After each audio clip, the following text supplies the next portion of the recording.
Alors, donc bonsoir, moi je vais vous parler donc, de la maison Maria Casares. Maria Casares donc, était propriétaire d'un ancien domaine agricole à Alou, en Charente. Alors Alou, c'est dans le triangle des Bermudes, entre Angoulême, Poitiers et Limoges. Donc quand je dis triangle des Bermudes, c'est parce que c'est une zone extrêmement rurale, assez difficile d'accès, avec il n'y a plus aucun transport qui vient. Elle a acheté ce domaine en 1961, Maria Casares, un an après la mort d'Albert Camus. C'est vraiment un achat qui est lié à cette grande crise personnelle et intime qu'elle a à la mort du grand amour de sa vie. Et ça devient son refuge pour se ressourcer hors de ce qu'elle appelait le bûcher théâtral, pendant les 35 ans qu'il y a eu après. Donc elle y décède en 1996. Elle n'a pas d'héritier. Et 15 jours avant sa mort, elle rédige un testament où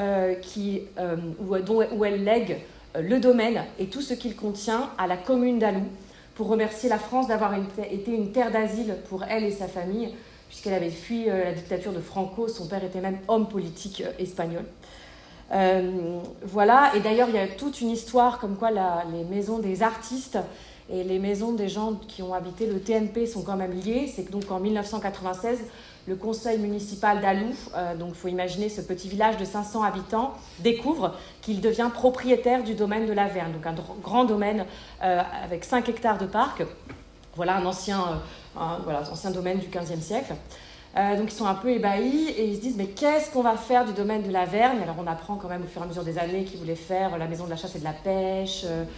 En tout cas peut-être vite le vendre pour récupérer de l'argent. Et le maire de l'époque, Lucien Simoneau, sa femme justement, Janine Simoneau, qui est toujours vivante et qui m'explique qu'à 20 ans elle allait au TNP pour voir Gérard Philippe, lui dit non, il y a une histoire du théâtre, attends, appelle la maison Jean Villard. Et ils vont à la maison Jean Villard en délégation avec les Alexandras de l'époque et à Alou, et ils se disent oui, il y a un projet à faire autour du théâtre. Et en fait, au fur et à mesure des années, ça devient un centre culturel dédié au théâtre. L'association est créée en 1999 et c'est labellisé centre culturel de rencontre, donc lieu de patrimoine vivant, c'est-à-dire avec des artistes à l'intérieur qui y créent et qui portent également une mémoire. Alors ici, c'est la mémoire d'une artiste, mais aussi on est sur un vieux domaine, donc aussi une mémoire patrimoniale et vieille pierre. Donc ce label est obtenu en 2008 et en 2011, on est labellisé Maison des Illustres. Ça, c'est plutôt pour le catalogue. Voilà. Alors, le diapo d'après. Ouais, ça marche. Donc ça, c'est le plan du domaine, juste pour vous donner une petite idée. Donc vous voyez, on est au bord de la Charente.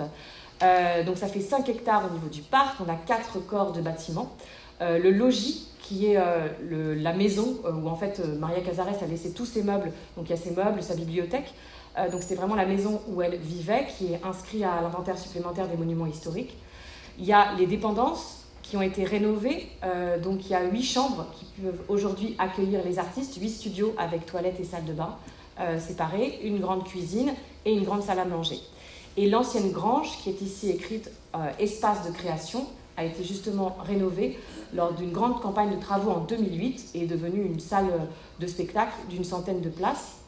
Et là où il y a marqué ruine, c'est un bâtiment effondré où il reste juste un pan de mur. Et c'est ce que Maria Casares appelait son petit mur d'Avignon. Et c'est là où on fait beaucoup de spectacles, notamment l'été. Voilà pour un petit peu le domaine. Alors là, justement, c'est des photographies du logis de la Vergne.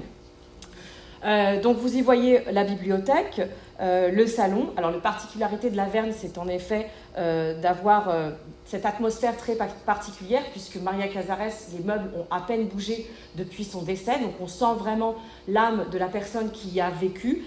Et vous voyez, c'est assez... il y a vraiment cette atmosphère franco-espagnole qui était vraiment l'identité de Maria Casares, avec la bibliothèque, mais en même temps un crâne humain, avec tout ce rapport qu'elle avait à la mort un peu intense.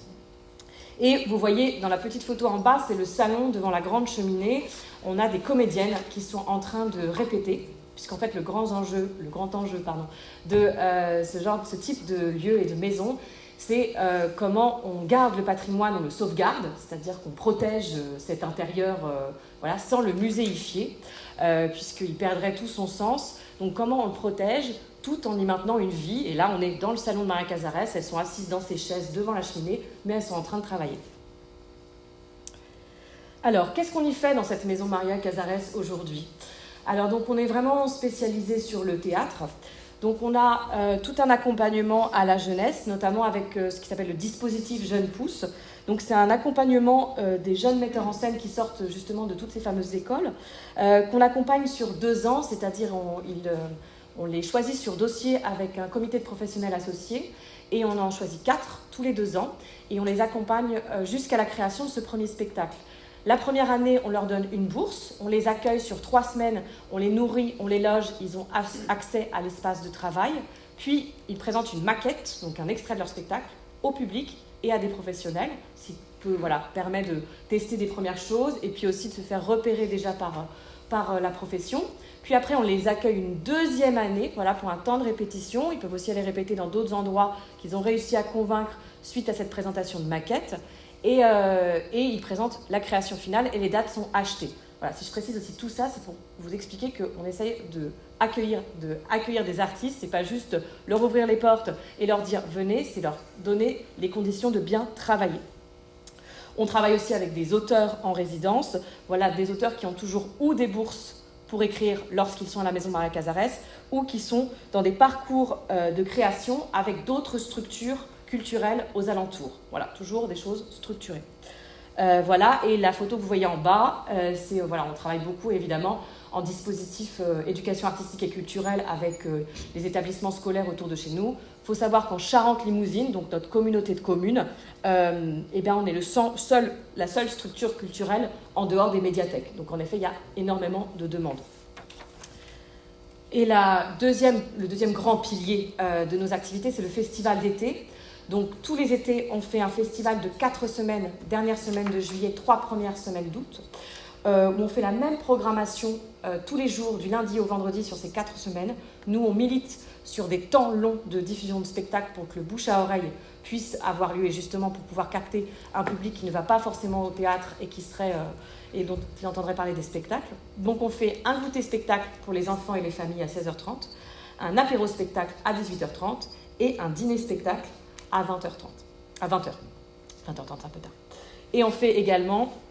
ça c'est après, donc ça c'est pas grave. Donc voilà, vous voyez donc les 3 spectacles là, tout est en extérieur. Maintenant, le Covid nous a forcé à aller en extérieur, mais voilà, ça a été vraiment une très bonne chose puisqu'on a plein d'endroits super pour faire des spectacles dans le parc. Donc voilà, là vous avez une petite photo donc, des repas où les artistes peuvent rencontrer les spectateurs et les spectateurs parler entre eux des spectacles, ces fameux temps de convivialité dont on parlait, ce théâtre de convivialité dont on parlait tout à l'heure avec Violaine. Et on fait également l'été, donc des visites de la maison. Donc toujours des visites où il se passe quelque chose dans la maison, c'est-à-dire que là vous voyez en haut, on avait un artiste plasticien qui avait fait des installations à l'intérieur.